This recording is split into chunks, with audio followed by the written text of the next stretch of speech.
Dê um salve à rainha, mas não esses imigrantes. Calma, minha gente, isto não é um podcast da extrema-direita inglesa, e sim o Dialéticas, o podcast que debate os temas da atualidade a partir da produção científica. Eu sou Giovanni Ramos, brasileiro migrante em Portugal, e vou mediar esse episódio que terá o quadro da tese feito pela migrante brasileira na Alemanha, Isabela Gonçalves, que estuda imigração e imprensa na sua tese de doutorado. Bela, seja bem-vinda e já conta para nós também qual é o artigo que a gente vai debater hoje. Olá, Gil. Olá, Fábio. Aquela coisa, né? Pesquisa sempre tem uma coisa pessoal aí. Nesse caso, a minha pesquisa é quase autobiográfica, fica evidente aí. Mas a gente vai debater hoje o artigo Imigração, Euroceptismo e o Crescimento e Queda do UKIP, que é o Partido para a Independência do Reino Unido, escrito por Evans e Mellon em 2019.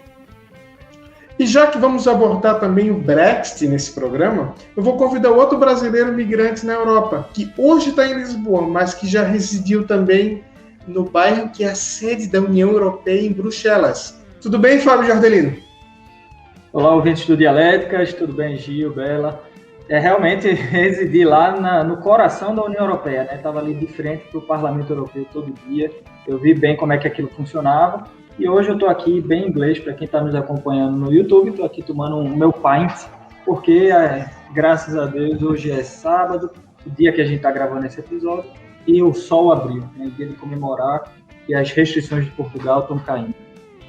Eu vou dizer para ti que eu vou fazer isso tudo depois da gravação do episódio, apesar de eu achar esse seu pint bem interessante. Mas vamos lá então, Isabela, o microfone é teu. Tese. O artigo fala sobre como a saliência, o conteúdo e a própria estrutura de um evento pode ser apropriada por decisões políticas e partidárias, inclusive aumentar aí os votos de alguns. Esse foi o caso do UKIP. O UKIP, a tradução desse partido seria o Partido de Independência do Reino Unido, literalmente isso. E o partido, inicialmente, logo há muito tempo atrás, assim, né, no início de 2000, ele quase não tinha uma importância política. Tanto que em 2004 ele tinha só 15,6% dos votos nas eleições para o Parlamento Europeu, só que em 2013 isso mudou. Ele conquistou 27% dos votos no Parlamento Europeu e a maior parte também dos assentos. O aumento dos votos, esse aumento, né, essa proeminência do partido, levou inclusive à ascensão do David Cameron, que prometeu que, caso eleito, faria um referendo sobre a integração do Reino Unido na União Europeia, ou seja, a saída do Reino Unido na União Europeia. E o resto da história a gente já sabe bem. E o UKIP, ele é definido aí pela literatura da comunicação política enquanto um partido desafiador, que tem como características pautas que fogem aí dos partidos tradicionais. Ele tem algumas características como, por exemplo, autoritarismo, nacionalismo, populismo e opiniões agressivas relacionadas ao estado de bem-estar social e ao mercado de trabalho também. E houve uma ascensão desse tipo de partido na Europa como um todo, como a gente vê aqui no caso da Alemanha, por exemplo, da AfD, e algumas explicações para esse tipo de partido, né, para o crescimento desse tipo de partido, seria a crise europeia, e a segunda, a dificuldade dos partidos tradicionais em responder à preocupação do eleitorado sobre assuntos como a imigração e a integração das minorias muçulmanas mesmo. E por muitos anos, na política do Reino Unido, a União Europeia era um assunto quase esquecido. Só que, a partir de 2004, houve a entrada de diversos países na União Europeia. O Chipre, a República Tcheca, Estônia, Hungria, Letônia, Lituânia, Malta, Polônia, Eslováquia e Eslovênia. E aí a maior parte dos países da União Europeia fizeram uma transição aí, uma abertura de fronteiras transitória, ou seja, aos poucos. O Reino Unido, junto com a Irlanda e com, acredito que um outro país, se eu não me engano, a Suécia, fizeram o quê? Não aplicaram a transição, deixaram as fronteiras abertas, e aí houve um número muito forte de crescimento, de imigração, acima do que eles estavam esperando. E aí começou a haver aí uma preocupação forte com a imigração, principalmente a imigração proveniente desses países mais fortes. Então, assim, no final das contas, o crescimento do UKIP é um crescimento de um sentimento anti-Europa, anti-integração e também anti-imigração. Só que uma imigração muito europeia, isso que é interessante, porque quando eu comecei os meus estudos relacionados à imigração no Reino Unido e a cobertura da imigração, eu esperava que fosse ter muito mais matéria relacionada a, por exemplo, países africanos ou países muçulmanos, enfim. Mas não, você vê que as matérias que eram a favor do UKIP, que eram anti-imigração, mencionavam muito a Europa Oriental, ou seja, esses países que eu acabei de mencionar aí. O estudo é muito interessante, vale a pena a leitura e a gente tem muita coisa para discutir, né? Antítese. Bela, segundo os autores, a percepção sobre a imigração tem muito a ver com a cobertura noticiosa sobre o assunto, né? Sobre, por exemplo, essa migração que ocorreu forte na Inglaterra, e pouco até a ver com as observações próprias da população. Eu sei que tu estuda exatamente isso na tua tese. Eu queria saber quais são as primeiras percepções da imagem do imigrante que tu tens na União Europeia. É uma imagem que é muito prevalente, não só na União Europeia, mas nos países ocidentais como um todo. Você vê um padrão quando você pega a literatura de pesquisas relacionadas à cobertura da imigração e à representação do imigrante. Existem alguns frames, alguns enquadramentos que são muito prevalentes e muito constantes. Alguns deles poderiam ser, por exemplo, a ameaça econômica que os imigrantes trazem, isso ficou muito evidente na cobertura relacionada ao Reino Unido, a preocupação dessa imigração da União Europeia em roubar os empregos dos britânicos. A segunda seria a ameaça de segurança, que ficou muito prevalente, por exemplo, depois dos atentados e tal, aquela ideia de que os imigrantes são perigosos à segurança mesmo, trazem mais crimes. E a terceira, que é mais relacionada aos refugiados, que é a ideia da vítima, né? Do refugiado enquanto aquela massa de pessoas que precisam de ajuda e tal. E aí, né, em alguns casos, a imprensa ela confunde imigrante e refugiado, usam os dois termos como sinônimos, e existe raramente as fontes normalmente utilizadas são fontes oficiais, ou seja, não se dá voz aos imigrantes na cobertura. E aí, no caso, o que eu acho que fica muito interessante no caso do Reino Unido, quando se analisa, é porque eu estava esperando que fossem focar muito mais em muçulmano, por exemplo, essa ideia de ameaça simbólica aos valores do Reino Unido, por exemplo, enfim, do que da imigração europeia. Mas nas pesquisas iniciais que eu vi, em 2016, o que estava em alta mesmo era a ameaça, por exemplo, que esses países europeus traziam à economia. Era a principal bandeira aí do Reino Unido. Fábio, tu concordas com a Bela? Como é a percepção que tu tens da imprensa quando fala de imigrante? Tá sem áudio. Bom, na verdade, eu acho que a percepção aí é o oposto. Você, na sua pergunta, você fala que tem a cobertura noticiosa, tem a ver, esse problema da percepção tem a ver com a cobertura, com a observação feita da própria população. Eu acho que esse caminho é mais ou menos o caminho inverso. Eu acho que nesse ponto aí há um agendamento da opinião pública na imprensa. Veja, nós somos jornalistas, eu e você, e a Bela também, somos formados, eu e você, Jorge, a gente já trabalhou em redação, e a gente sabe, mais do que ninguém, de que esse negócio de jornalismo imparcial não existe, isso é um mito. O repórter, a gente, no caso, nós somos o retrato da sociedade, o retrato daquela sociedade, daquela bolha que a gente cresceu e viveu, certo? Então, esse negócio que existe um jornalismo imparcial, isso é uma falácia que tem na academia, que tem no senso comum. Existe, claro, sempre um viés ideológico dentro do texto de quem está escrevendo. Claro que também existe o que a gente aprende de ética jornalística, que a gente tem que manter ou tentar reduzir isso ao máximo, mas sempre vai existir o viés, tanto é que a gente viu no último episódio aí, sobre análise do discurso, que isso existe nos textos. Algumas palavras-chave que a gente usa, ela já dá esse viés, esse caráter ideológico. Eu acho que é isso que acontece na maioria dos textos da imprensa inglesa. Não é exatamente a imprensa que está agendando a opinião pública, mas o inverso, a opinião pública ou aquele senso comum público que começa a agendar a imprensa de alguma maneira. E, claro, a gente sabe que a imprensa inglesa é uma coisa à parte, né? A gente tem aqueles tabloides que vivem de sensacionalismo, isso é mundialmente conhecido, e eles vão utilizar aquele tipo de cobertura para trazer mais visualizações, para vender mais jornal e tudo mais. Há um up, mas eu acho que é mais uma representação da sociedade, de um modo geral, inglesa, que historicamente é um povo xenófobo, historicamente falando, não é de agora, do que exatamente o inverso, como você perguntou. quando fala em Inglaterra ser xenófobo, eu sempre me lembro quando eu estive no Museu Britânico de Londres, que eu carinhosamente chamei de Feira da Ladra, que é basicamente coisas que eles roubaram no mundo ao longo de séculos. Tinha divisão assim, coisas da Europa, coisas da Inglaterra, né? Ou seja, a impressão que tá quando tu tá na Inglaterra é que eles nunca se consideraram muito Europa.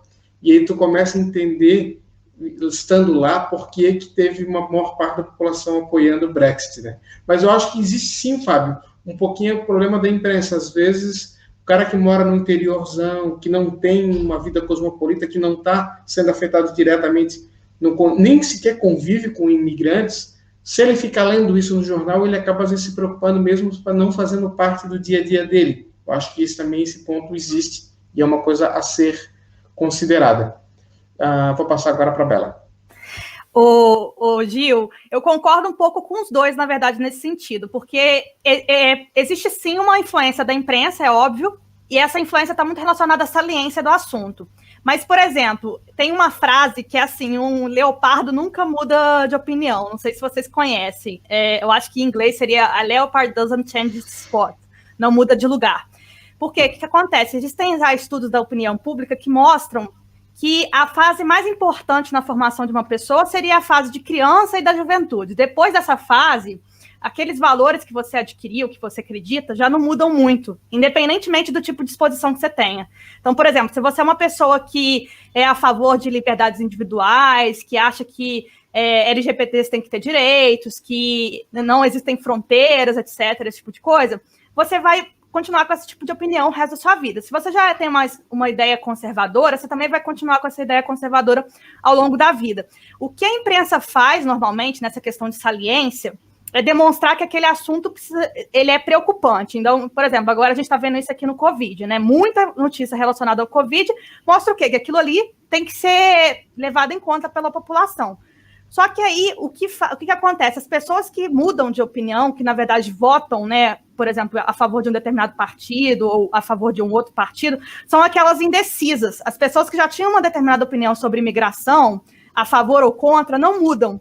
O que muda é aquele bolo ali que já não tinha muito conhecimento do que estava acontecendo, e aí são influenciadas por essas questões que estavam na imprensa.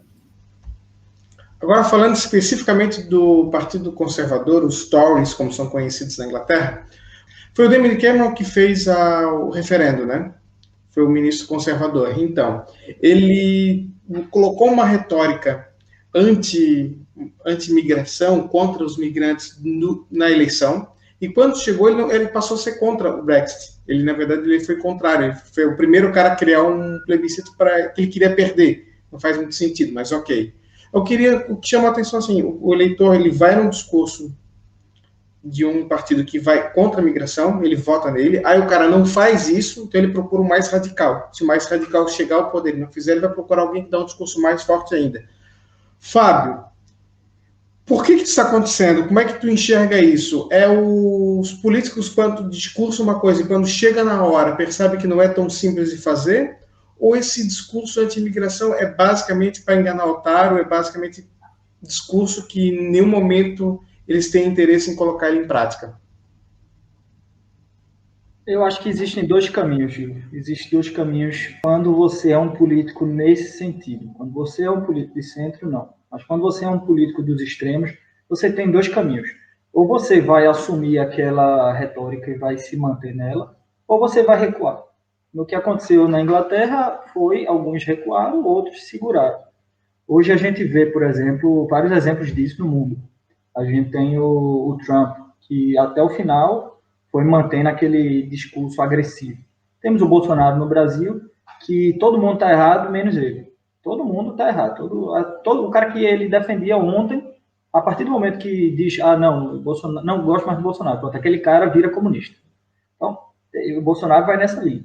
Aí a gente tem outros exemplos também, tem o Viktor Orbán, que tem esse discurso lá na Hungria, tem o Andrzej Duda na Polônia, também tem esses discursos combate ao LGBT, por exemplo. Então, esses caras, eles têm que segurar aquela retórica, mesmo que eles não acreditem naquilo. E eu acho que, em partes, eles acreditam, mas eles têm que segurar, porque senão ele perde a base eleitoral dele, entendeu? Ele foi eleito naquela base de agressividade, naquele populismo, né? O novo populismo, como dizem os estudos. Então ele tem que se segurar. O que a gente vê, por exemplo, na Inglaterra é o Boris Johnson, que veio para ser quase um Trump europeu, né? Quase uma figura trumpista, mas que no final das contas recuou em vários aspectos. A gente lembra no caso aí do Covid, ele começou quase com a mesma retórica do Trump, até ele pegar a doença e quase morrer. Quando ele pegou a doença e quase morreu, ficou internado no hospital, na UTI, e foi assim, uma coisa tão séria que quando ele saiu do hospital, ele já saiu usando máscara, já saiu defendendo o uso de máscara, já saiu defendendo restrições e restrições de circulação. E aí a Inglaterra conseguiu entrar nesse discurso um pouco mais científico, digamos. Mas até ele pegar a doença, ele era um negacionista. Então, a gente vê que eles recuaram mesmo. Eu acho que só existem esses dois caminhos. E a história está aí para provar. Ou você segura aquela retórica agressiva e fica batendo e martelando até em cima do próprio erro, ou você recua. Isabela. Concordo muito com o Fábio nesse ponto, assim, você só tem essas duas opções, e eu acho que no caso, os partidos mais centro, que seria assim, aquele centro-direita, acaba recuando. Porque é caro, né, você adotar, por exemplo, políticas antimigratórias. Poxa, você vai ter que investir em política, por exemplo, para investigação, para deportação, até mesmo investir em treinamento policial para poder assegurar as fronteiras. Às vezes pensar em acordos, por exemplo, com alguns países que fazem fronteira para poder, enfim, esses países também segurarem lá. Enfim, é muito difícil você assegurar a fronteira mesmo, em termos práticos. Não é à toa que o Trump, por exemplo, por mais que ele tenha assegurado esse discurso anti-imigração e tal, ele não construiu o muro igual ele estava querendo, porque é muito difícil você fazer esse tipo de coisa. E aí, no caso desses países de centro, que eu acho que o que aconteceu, acaba que eles recuam, a maior parte.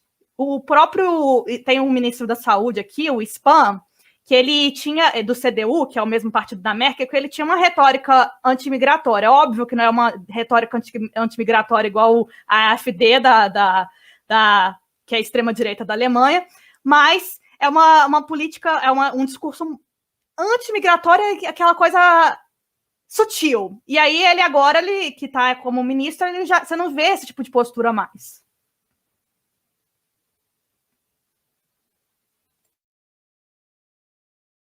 Tá mudo. Em relação ao Boris Johnson, eu sempre tenho uma teoria que a única coisa radical dele é o cabelo, né? Porque ele vive com o cabelo revirado. Mas se tu pegar o Boris Johnson, prefeito de Londres, ele tem uma política que chega a ser progressista em algumas áreas. Ele é o cara, por exemplo, da Bike, que investiu em ciclovias e sistema de aluguel de bicicletas em Londres. Eu acho que ele tem uma visão especificamente radical na questão da União Europeia e se aproveitou um pouco desses radicais, desses sentimentos xenófobos para chegar ao poder. Mas ele acha que ele nunca fez parte, de fato, desse grupo. Então, essa moderação dele foi uma coisa natural, porque ele nunca fez parte desse grupo. Ele realmente se aproveitou dos mais radicais para ganhar espaço, somente. O Boris Johnson, ele surfou na onda e recuou no momento certo, né? Quando viu que a onda estava quebrando lá na frente, ele ia ser engolido por ela. Mas eu queria só comentar esse negócio da Bela, que a Bela falou, do muro do Trump. Isso é uma coisa tão engraçada do ponto de vista discursivo, que ele foi eleito com esse muro, ele segurou esse muro até o último dia da eleição dele, até os últimos dias lá da eleição que ele perdeu, né? Ele estava continuando dizendo, eu estou fazendo muro, eu vou fazer. E no final das contas ele não fez nada. O muro que já estava sendo feito foi o que foi feito durante o governo dele. Já era uma política que acontecia na época do Obama. O muro entre os Estados Unidos, para quem não sabe, já existe um muro entre os Estados Unidos e o México. Esse muro já existe desde a década de 70. Já foi construído. Só que não é um muro tão forte e tão alto e tão... Bom, aquela megalomania do Trump, que o Trump queria construir. Então já existia uma estrutura que vinha em construção, vem em construção há muito tempo, e ele simplesmente ficou batendo aquilo, só que o muro dele, que o México que ia pagar, lembra? Ele nunca fez, mas ele segurou essa narrativa até o final. Isso é muito engraçado. Eu, particularmente, acho que isso é só uma narrativa para enganar o otário mesmo. Mas vamos lá. Pelo que a Isabela está falando, que os autores falaram, nós temos dois focos, né, de xenofobia na Europa, que é o de islâmicos e refugiados, mas tem muito a ver com a questão econômica, porque ela fala que tinha uma preocupação com o pessoal do leste europeu, dos países que entraram depois na União Europeia. Isso está muito claro. É sempre quando dá problemas econômicos, as pessoas passam a ter medo de perder o emprego. E aí, se tem pouco emprego, emprego para nós primeiro. Parece que isso é um sentimento natural, né, de qualquer população. Aí eu pergunto, a gente vai passar sempre com esse risco?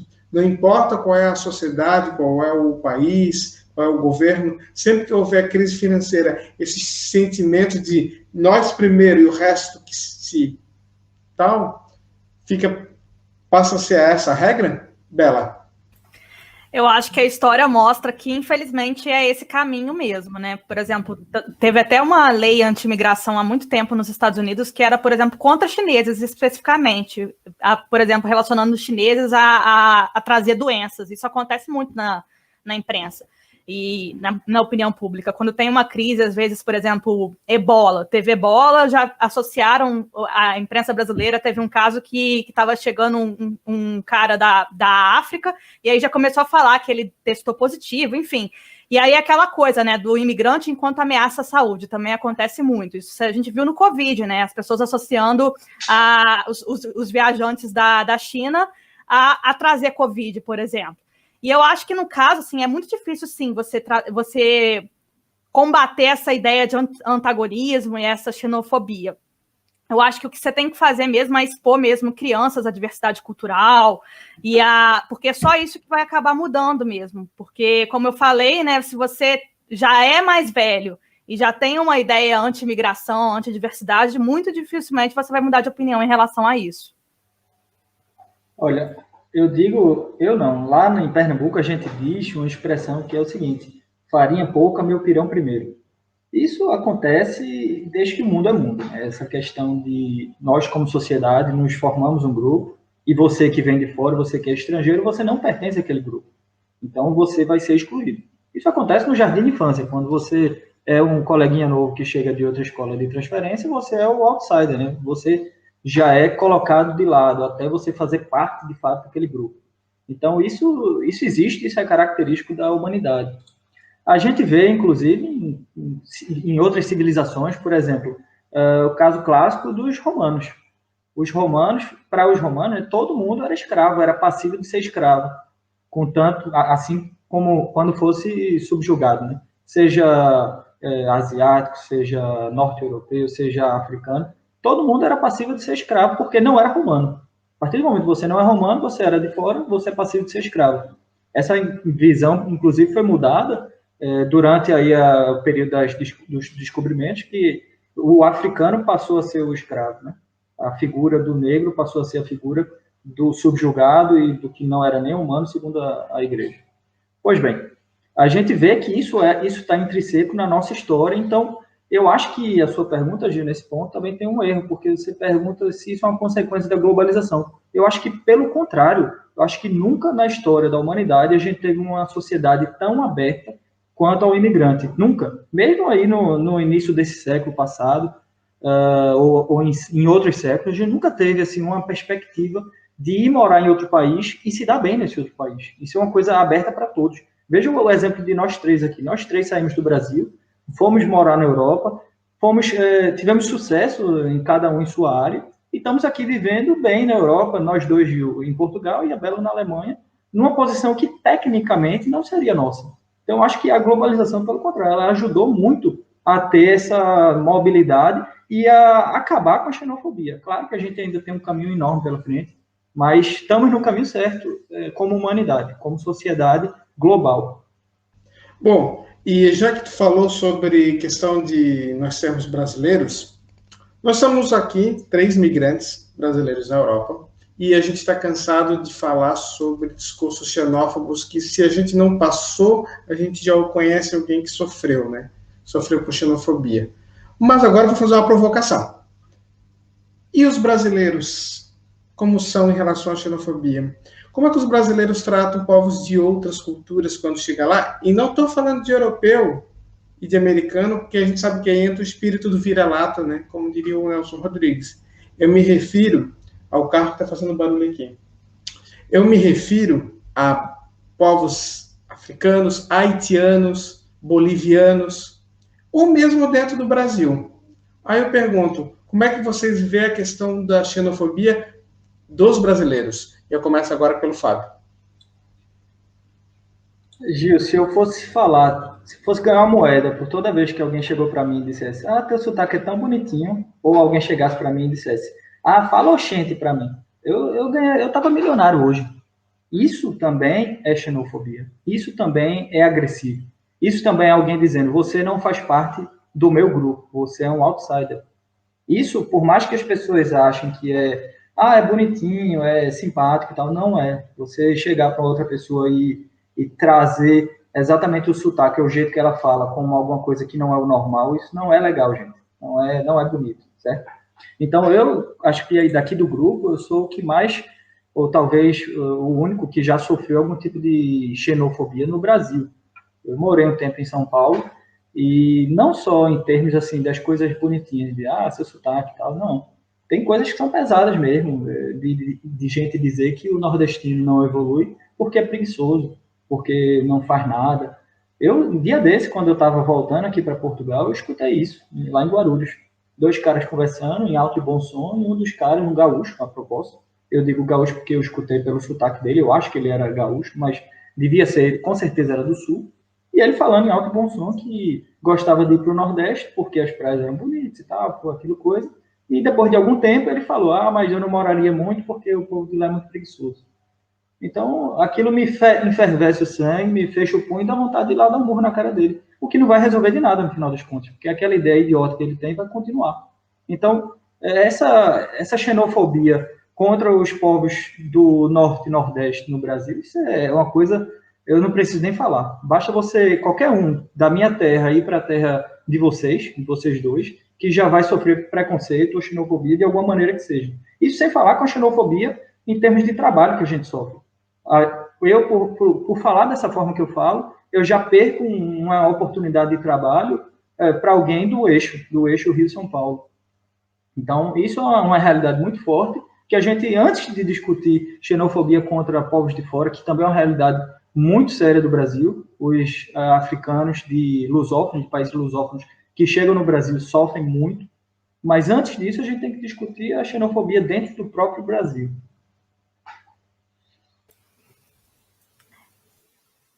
É um mito, né? A ideia de que o Brasil é um país acolhedor e welcoming, né? Enfim, que dá as boas-vindas a todo mundo. É um mito. É como o próprio Gil falou, a gente é acolhedor quando chega lá europeu, quando chega norte-americano, aí é ótimo, que legal que você está vindo. Mas quando está vindo, por exemplo, imigrante da Bolívia, imigrante da Venezuela, imigrante de países africanos lusófonos, aí a narrativa muda completamente. Então, assim, é muito fácil você dizer que no Brasil não existe preconceito e etc., mas existe sim, e como o Fábio está falando, existe preconceito, inclusive regional, então a gente está muito longe de ser esse país aí amigável e acolhedor que a gente vive repetindo essa narrativa, né? Síntese. É importante a gente falar sobre as partes do Brasil, justamente para a gente não apenas apontar o dedo para os outros, mas entender que a xenofobia é um problema de toda a humanidade e que o único caminho de combater isso é fazer um pouquinho que se faz, alguns políticos, algumas políticas na União Europeia tentam fazer, ainda muito dentro do seu clubinho, obviamente, que é essa ideia de, tipo, vamos misturar todo mundo. Eu não consigo encontrar outro jeito de a gente combater isso sem quebrar um pouco as tradições e as culturas muito enraizadas. Poxa, mas você quer acabar com a cultura? Eu não quero acabar com a cultura dos povos, mas eu quero que se misture tudo. Tem que se fundir tudo numa cultura única, e a melhor maneira de acabar com essa... nunca vai eliminar a xenofobia, mas tu vai conseguir diluir ela ao máximo. Então, quanto mais migração, quanto mais contato entre povos, melhor. Uma coisa que eu já falei em outro programa, eu falo aqui novamente, se você tem condições financeiras de fazer um intercâmbio, faça. Não vai já para a faculdade, tem 18 anos e tem dinheiro, vai fazer um intercâmbio. Acabou a faculdade e ainda tem dinheiro, vai fazer um intercâmbio. Conheça gente de outras culturas, de outros povos, ou faça um intercâmbio dentro do Brasil, mas saia do seu mundinho. Fábio. Eu acho que essa questão de xenofobia, principalmente na União Europeia, que foi uma das causas também das duas guerras mundiais, né? O fato dos países terem aquelas rixas internas, né? A Alemanha com a França, França com a Inglaterra, a Itália com todo mundo. Pois bem, nesse fato originou-se duas guerras, quantas vidas foram perdidas? Então, depois da Segunda Guerra, houve a ideia de criar a União Europeia. Começou ali com o Benelux, né? Vamos fazer aqui um livre comércio, pois entrou-se outros países, entrou a Alemanha, entrou a França, a Itália, um dos últimos foi a Inglaterra, que também foi agora o recente, o primeiro que saiu. A gente percebe que a criação da União Europeia ela foi importante, por quê? Para fazer justamente isso que você falou, Gil, fazer essa integração. Enquanto a gente vê o outro, como de fora, e não como nosso irmão, a gente tem esse aspecto agressivo, né? Como eu falei um pouco antes na antítese, né? Isso está dentro do ser humano, essa questão de ser agressivo com quem vem de fora e proteger a sua sociedade. Enquanto a gente não quebrar isso, a gente não consegue realmente ter uma sociedade global. E eu acho que nesse ponto, um dos programas da União Europeia que mais deu certo foi o Erasmus. O Erasmus é um programa de intercâmbio entre os países membros e até para não países membros. Você que, por exemplo, que é brasileiro, você pode aplicar para alguma vaga do Erasmus, fazer um intercâmbio numa universidade de algum país da União Europeia. E para que serve o Erasmus? O Erasmus serve para fazer essa integração. Inclusive, tem alguns estudos já científicos, inclusive existe o termo, né, que é o filho do Erasmus. Né? São pessoas que foram morar em outro país, se apaixonaram, tiveram uma relação, tiveram filhos, e aí nasce aquela criança de um pai alemão e uma mãe francesa, e por aí vai, de várias nacionalidades. Isso começou a criar, de 20 anos para cá, né, que isso começou a criar uma nova geração que já está inserida dentro desse aspecto multicultural. E isso é o caminho para combater a xenofobia. Criar essa ideia de multiculturalismo. Não é que você vai acabar com a sua cultura. Não, você vai manter ela, mas você vai passar a respeitar, entender o que é a cultura do outro. Não é nenhum bicho-papão. Talvez a gente tinha que ter um Brasmus ou um Latinasmus, né, o Fábio, ia ser legal. Alguma coisa assim, algum programa para incentivar, por exemplo, mobilidade entre universidades no próprio Brasil, você ficar 6 meses em uma outra região, por exemplo, pesquisando, estudando lá, ou um Latinasmus para você ir para algum outro país da América Latina. Isso seria muito legal mesmo de ser feito. E assim, falando um pouco sobre a questão de mobilidade, o Fábio falou há um tempo atrás, nesse episódio ainda, de que a globalização gerou mais mobilidade, que a gente, portanto, está mais aberto à imigração. Só que vale lembrar que a gente está aberto a mais imigração, mas é um imigrante muito específico, né? Aquele imigrante que é o expatriado, que é aquele que tem mais privilégios. Normalmente é um imigrante branco, por exemplo, que teve acesso à educação. Então, assim, é muito diferente, por exemplo, do imigrante que chega, às vezes, sem um nível de educação, que vem de países pobres do sul global, enfim. Ou seja, existe, sim, uma divisão aí entre imigrantes diferentes, tanto que muitas vezes as pessoas não se referem a nós como imigrantes, mas como expatriados. Essa distinção aí de termos já diz muita coisa.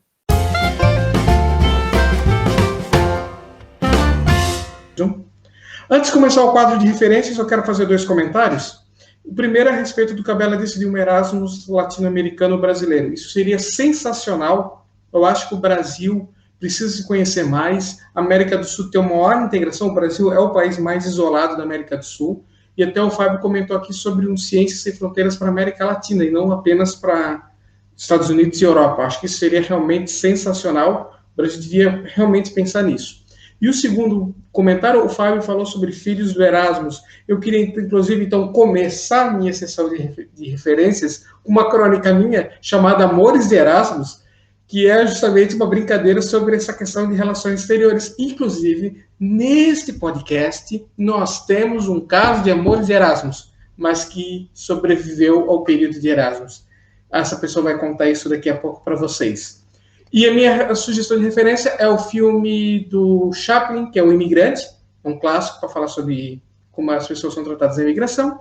E o filme Crash, de 2004, dos Estados Unidos, também é interessante. É um filme que fala sobre os problemas de Los Angeles, sendo o ponto principal, mas trata muito sobre essa questão também de lidar com pessoas estrangeiras. é outra dica bem interessante. Eu vou indicar um filme que chama Portunhol. Peraí. Eu vou indicar um filme que chama Portunhol, que está no Vimeo para alugar. Cinema nacional, então apoiem. E ele é um documentário que fala sobre as pessoas que vivem na região de fronteira entre o Brasil e Uruguai. E é bem interessante, porque fala sobre essa questão aí de eles se entenderem como uma cultura só. Para eles não existe fronteira. Então, assim, você pode alugar e assistir, que é muito legal.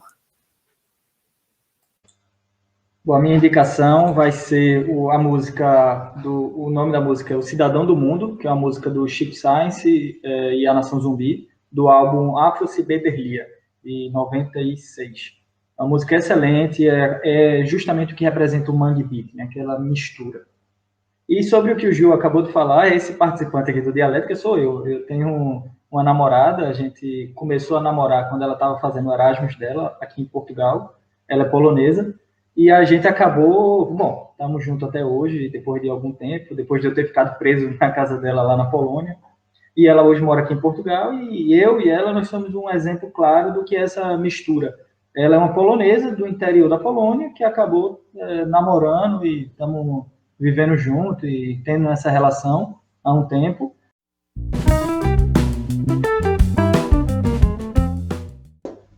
Você quer viajar para fora, quer fazer um intercâmbio pelo mundo, conhecer o amor da sua vida em outro canto, como o Fábio Jardelino conheceu?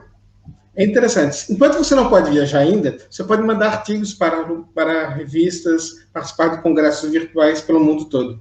E se você está procurando uma revista ou um congresso para publicar o seu artigo, bom, você pode usar a nossa agenda pública, que é a Agenda Publix, que você encontra no site de Dialéticas, dialéticas.com/agenda. Se você está no YouTube, provavelmente você não está, mas se você estiver no YouTube, está aparecendo aqui embaixo. E aí, Fábio Jardelino, o que temos de dica interessante na nossa agenda? Bom, tem uma dica que eu acabei de postar hoje, é a primeira jornada de Ciências da Comunicação. Ela é um evento que vai acontecer aqui em Portugal, apesar de ser online, né, mas é de iniciativa portuguesa. Ela está com chamada aberta para artigos a partir do dia 26/4, né, que já passou, mas vai até o dia 23/5. Então, tem prazo, está aberto ainda, tem aí um bom tempo para você ouvinte e aplicar. E eles estão aceitando artigos em termos de comunicação, metodologias aplicadas à investigação em comunicação. Essa é a sua chance aí, participar de um evento europeu. Exatamente. E enquanto estamos na pandemia, né? Quando a pandemia acabar, você vem para cá, que é bem interessante conhecer Portugal também. Eu e o Fábio, a gente pode dar as dicas se você que está nos ouvindo vir para algum congresso. Mas é isso, então, nosso podcast vai chegando ao fim. A gente agradece a audiência em todos os nossos tocadores de podcast e também no YouTube. A gente ainda está, verdade, patinando um pouco nessa última plataforma, mas se alguém ainda teve a coragem de ficar nos vendo, tá aí, a gente também agradece. Fábio, muito obrigado pela participação. O Fábio que está tomando... Obrigado, ouvinte. Eu estou terminando a minha cerveja, aliás. Quem está vendo aqui a gente, meu copo já está vazio. Começou cheio, já está vazio. Esse é o Dialéticas, um episódio de Universitários Vagabundos para você. Exatamente. E na próxima semana nós vamos ter uma novidade. Bela, primeiro, obrigado pela participação e pela tese desse episódio, mas você vai voltar agora e sem a gente, né? Você nos excluiu do próximo episódio. Você não quis a nossa presença no programa da semana que vem. Conta para o ouvinte por que eu e o Fábio fomos excluídos. Eles foram excluídos porque eu sou uma pessoa misândrica. E aí, no próximo episódio, a gente vai discutir um artigo que chama As Mulheres Praticando Ciência no Brasil, e para isso eu contei com 2 convidadas aí, que são mulheres cientistas na Alemanha. Então, nesse momento, eu pude me livrar desses 2 machos héteros aí, cis. Mas é bem legal, é mais um episódio que a gente está fazendo especial com convidados, e fica sempre aquele convite, né? Se você tem um artigo e quer divulgar o seu trabalho, entre em contato com a gente. A gente vai colocar aqui, então, os nossos endereços, né? Se você está no YouTube, o nosso site é o dialéticas.com, e você pode entrar em contato com a gente pelas nossos outros canais de contato. podcast@dialéticas.com é o e-mail, e @dialéticas no Instagram e no Twitter é as nossas redes sociais. Como você já sabe, mas a gente fala mais uma vez, O Dialéticas é um podcast de divulgação científica totalmente independente, ele não é vinculado a nenhuma universidade, feito por 3 estudantes de doutorado em comunicação, 3 brasileiros, obviamente. Então tá, é isso. Muito obrigado por você que ficou até o final com a gente. E na próxima semana a Isabela comanda o programa.